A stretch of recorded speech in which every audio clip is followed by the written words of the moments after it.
Salam, hər vaxtınız xeyir əziz abituriyentlər. Mən Fariz Şablı, Ellər Akademiyanın İngilis dili müəllimi. Bugün istəyirəm sizlə şagirdlərin ən çox narahat olduğu, problem yaşadığı hissələrdən biri. Bilirsiniz ki, artıq 2027-ci ildə İngilis dilinin tədris proqramında, imtahan planında dəyişiklik oldu. 100 sözlük esse əlavə olundu. Bu 100 sözlük esse bəzi şagirdlərdə narahatlıq yaradır. Çünki bəziləri heç o üç cümləni qurmaqda çətinlik çəkirdi. İlk öncə onu deyim ki, hər zaman lüğət bazanızı artırmağa çalışın. Çünki lüğət bazası olmayanda nə reading, nə listening, nə writing yazmaq olmur, yəni problem yaşayacaqsınız. Amma bu günləri mən sizə bu essenin bütün xırdalıqlarını izah edəcəm sizə. Həm Dövlət İmtahan Mərkəzinin sizdən tələbləri nədən ibarətdir bu 100 sözlük essedə, esse necə yazılacaq, nələrə diqqət eləməlisiniz, hamısını bugün sizə izah edəcəm. Sadəcə videonu sona qədər izləyin, problemləriniz olmayacaq. İlk öncə, əziz şagirdlər, lövhədə də gördüyünüz kimi, bu Dövlət İmtahan Mərkəzinin bizə təqdim elədiyi modeldir, yəni nümunədir. Esse standartlarından burada tanış olacağıq. Baxaq birinci. İngilis dili fənni üzrə 26-cı tapşırığın cavabı həmin tapşırıq üçün ayrılmış hissəyə çərçivədən kənara çıxmadan səlqəli və oxunaqlı xətlə yazın. Burada önəmli məqamlardan biri, bax, budur elə. Səliqəli və oxunaqlı xətlə. Əgər hər hansısa bir müəllim, marker müəllimlərdən biri, imtahanınızın cavablarını yoxlayan müəllim deyək, sizin yazdığınız esseni oxuya bilmirsə, yəni cümləni başa düşə bilmirsə, xəttiniz pisdirsə, ona ümumiyyətlə bal verilməyəcək. Bunu öncədən mütləq şəkildə dərk edin. Çox səliqəli xətlə yazmalısınız. Burada 26-cı sualda write an opinion paragraph of at least 100 words on the topic below.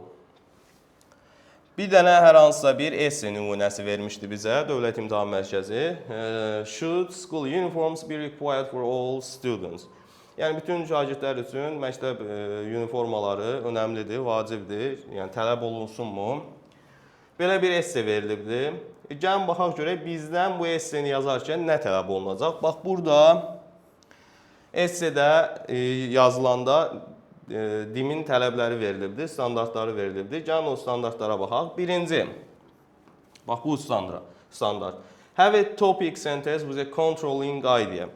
Yəni, bir dənə sənin topic sentence'in olmalıdır. Controlling idea, belə deyək, bu sistem, academic writing, ümumiyyətlə, magistratura və yaxud da doktorantura imtahanında öncədən tələb olunan bir standart idi. Sənin mətnə, daha doğrusu mövzuya uyğun verilmiş sualda iki controlling idean olmalıdır. Controlling idea nədir? Sən bu verilmiş suala bir əks arqument gətirməlisən, ona aid nümunələr verməlisən. Bir də bunun təsdiq edən bir arqument gətirirsən, ona aid nümunələr verirsən. Yəni, bir neçə nümunə verməlisən. Qısaca deyək, sanki bir məhkəmə salonudur, hər hansısa bir proses gedir mövzu üzrə, sən onu təsdiq edən nümunələrdə verməlisən, onun əksini, arqumentini də gətirib nümunələr verməlisən, təbii ki, niyə belə olmalıdır, səbəbini verməlisən. Bu bizim birinci qeydimizdir. Support your ideas with reason, facts and examples at least two. Bax, burada deyir. Hər hansısa bir, tutaq ki, əksini təksib edirsən və yaxud da həmin cümləni təsdiq edirsən. Sualda nə deyir? Bütün şagirdlər üçün uniforma tələb olunmalıdır. Tutaq ki, sən deyirsən tələb olunmalıdır. Niyə tələb olunmalıdır? Bir dənə səbəb verirsən faktlarla və iki dənə də ən az nümunə ilə bunu təsdiq etsin. Məsələn, şagirdlər üçün məktəbdə uniforma tələb olunmalıdır deyirsən. Sonra deyirsən ki, çünki uniformalar şagirdlərin bərabər olmasını göstərir məktəbdə. Şagirdlər özlərini rahat hiss eləyirlər. Dərs prosesinə böyük ölçüdə kömək göstərir uniformalar. Bir neçə nümunə verdik. Keçirəm ikinci, daha doğrusu üçüncü ideyamıza. Have a concluding sentence. Concluding sentence sonluq cümləsidir. Bu zaten bütün esselərdə biz conclusion yazırdıq. Sonluq cümlə verməliyik. Bu öz yerində.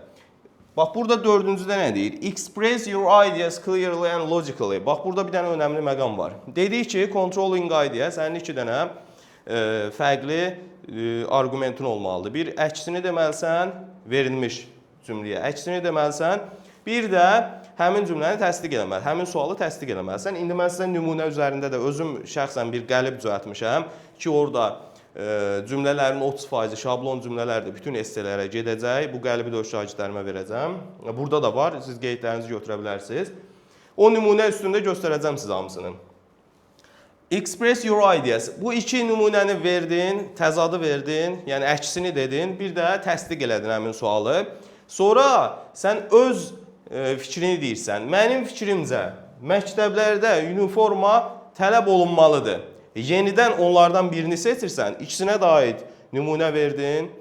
Tutaq ki, məktəbdə uniforma tələb olunmasa, olunmamalıdır. Niyə olunmamalıdır? Məsələn, şagirdlər öz rahat seçimlərini, paltar seçimlərini, geyim formalarını seçə biləcəklər və özlərini sərbəst eləyəcəklər. Və yaxud da olunmalıdır, niyə olunmalıdır? Buna da nümunə verdin. Axırda öz seçimini deməlisən. Mənim fikrimcə, in my opinion, tutaq ki, school uniforms be required for all students in all schools in Azerbaijan, in my country və s. Use appropriate linking words. Bu zaten öz yerində. Linking words əvvəlki yadınızdadır, öncəki esselərdə də lazım idi. Bağlayıcı sözlərdən. Because nümunə verib, because'dur, also-dur, however'dir və s. Zaten sən nümunə verəndə hər bir argumentə qabağına hər hansısa bir linking word qoymalısan. Sonra stay focused on the topic. Bu nə deməkdir? Yəni mövzudan kənara çıxma. Yəni sənə mövzuda nə deyir? Məktəb uniformaları tələb olunsun məktəblərdə. Sən tutaq ki, danışırsan futboldan. Sən buna 0, təbii ki, buna 0 bal verəcəksən. Səndən nə soruşursa, onun haqqında və dediyim istiqamətdə danışmalısan. Və sonuncu hissəyə diqqət edin. Write in one paragraph. Bir paragrafın içində yazmalısan hamısını. Məsələn, bəzi şagirdlər abzaslara böləcək onu. Qətiyyən belə eləməyin. Bir neçə abzas ola bilməz. Bir abzas olmalıdır. Not in separate sentence or bullet points. Qoşa nöqtə qoymayın, nə bilim, ayrı-ayrı cümlələrdən istifadə eləməyin. Bir paragrafın içində yazırıq. İndi gəlin burada baxaq nümunəmiz necədir. Baxın, bax, qəlib düzəltmişəm, bir dənə esse qəlibi. Bax, burada həmin o verilmiş Dövlət İmtahan Mərkəzinin verdiyi nümunəyə uyğun bir esse qəlibi düzəltmişik. Bax, burada introduction hissəsi var. Topic, both sides. Both sides nədir? Hər iki tərəf. Bir onun təkzib eləyən argument, bir də onun təsdiq eləyən argument. Hər iki tərəfi introduction hissəsində verməlisən və birinci cümlə şablon cümlədir. Genəldə hamısına gedir. Bax, it's widely believed that, yəni geniş şəkildə hamı tərəfindən inanılır ki, buradan sənin topic sentence'in olacaq. Nəyə geniş şəkildə inanılır? Yəni bizim mövzumuz nədir? Söhbət nədən gedir? School uniforms are an important issue in today's world. Günümüzdəki dünyamızda bu uniforma problemi geniş bir problemdir, önemli bir vacib bir məsələdir. Bunu birinci cümlə kimi introduction hissəsində rahat yazmaq olar. İstənilən mövzunu bu formaya salıb. Sonra introduction'ın ardında nə yazacağım? Hər iki tərəf. Və bunun başlanğıcı da bu formada olsun bu cümlənin. Yəni belə daha rahatdır və düzgün formata uyğundur. While some people think that the uniform should be required for all students, bəzi insanlar şagirdlərin uniforma tələbinə inanarkən ardına baxaq, others believe that students should be free to choose their own clothes. Yəni bəziləri inanır ki, şagirdlər öz seçimini sərbəst şəkildə etməlidir. Hər iki tərəfi verdim introduction hissədə. Bu oldu bizim giriş hissəmiz. Çox rahat formada cümlələri bu qəlib vasitəsilə yaza bilərsiniz. Sonra keçirəm body one, topic sentence və yaxud da controlling idea. Dedik topic controlling idea nə idi? O iki tərəf var idi. Biri təkzib eləyirdi, biri təsdiq eləyirdi. Bax bunun əvvəli də, bax bu bağlayıcıları xüsusilə özüm seçib yazmışam burada ki, sizin üçün rahat olsun. On the one hand, on the other hand, bu bir tərəfdən digər tərəfdən mənasını verən bağlayıcı çox rahat, çox yaxşı şəkildə istifadə olunur inşada.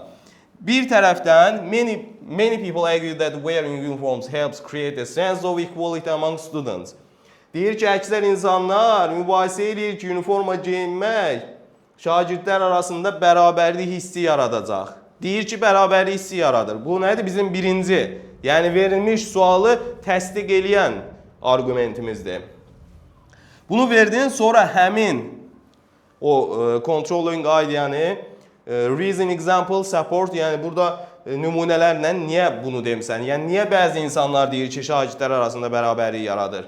Bax burada vermişəm məsələn bir neçə cümlə. Because everyone looks the same regardless of their background. Yəni heç bir şey olmadan, yəni heç bir problemlərə baxmayaraq, yəni digər məsələlərə baxmayaraq hər kəs bərabər görünür, eyni görünür.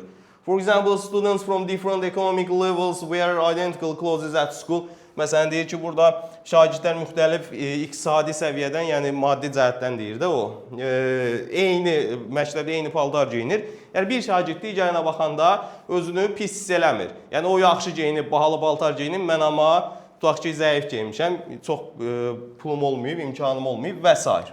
Burada bir neçə biz birinci controlling ideyanı təsdiq eləmişik. Baxın uşaqlar, bunlar çox önəmli hissələrdir. Bu esse qəlbini başa düşən, dərk eləyən şagird ki, strukturu necə getməlidir, ardıcıllıq necə getməlidir, o adamın essedə problem olmayacaq. Təbii ki, birinci nədir? Lüğət bazası. Söz bazan varsa və bizim ardıcıllığı bilirsənsə, dimin standartını bilirsənsə, tələblərini bilirsənsə, səndə heç bir problem olmayacaq. Sonra keçirəm nəyə? Body 2 və yaxud da buna controlling idea, the second, ikinci tutaq ki, controlling ideamız nə idi? Onu əksini deyən. On the other hand, digər tərəfdən, as claims that students should not be forced to wear uniforms, yəni şagirdlər məcbur olunmamalıdır ki, məktəbdə bəziləri deyir ki, şagirdlərə məcbur eləməməlisən uniforma geyinsin. Buna da nə edirəm? Niyə belə deyirlər olar görəsən? Buna da mən nə edirəm? Nümunələr verirəm. Məsələn, this is mainly because clothing is a way to express individuality. Yəni, bunun da əsas səbəbi nədir? Geyim insanın tutaq ki, fərdi şəkildə özünü ifadə etmə şəklidir, yoludur, üsuludur. For instance, many teenagers like to show their personality through their style. Yəni, əksər gənclər öz tutaq ki, stillərini öz geyimləri ilə göstərmək istəyirlər. Yəni, bu sərbəstliyi onlara yaratmaq lazımdır, deyir. Burada nə edirsən? Bu ardıcıllığı gördünüz, introduction, controlling idea birinci. Yəni, onu təsdiq eləyən nümunələr. İkinci controlling idea, onu təkzib eləyən nümunələr. Üçüncü nədir? Opinion. Kimin opinion? Kimin fikri? Sənin fikri. Bəs sən bunlardan hansını seçirsən? Onu demək istəyir. However, bir dənə bağlayıcı qoydum. I believe that uniforms should be required because they promote discipline and reduce distractions. Mənim fikrimcə uniform tələb olunmalıdır. Çünki disiplini artırır və fikrin yayınmağı, distraction yayınmağı da fikrin yayınmağı azaldır məktəblərdə. Bir dənə də conclusion verirəm. Bu da standart bir şeydir. Bu mütləq olmalıdır. Bu ardıcıllıqda nə görsə hamısı olmalıdır. In conclusion, although both sides have valid points, bax bu cümlə var. Bu cümlə bütün esselərdə yerində qalacaq. Nəticədə hər iki tərəfin keçərli pointləri var, yəni keçərli argumentləri var.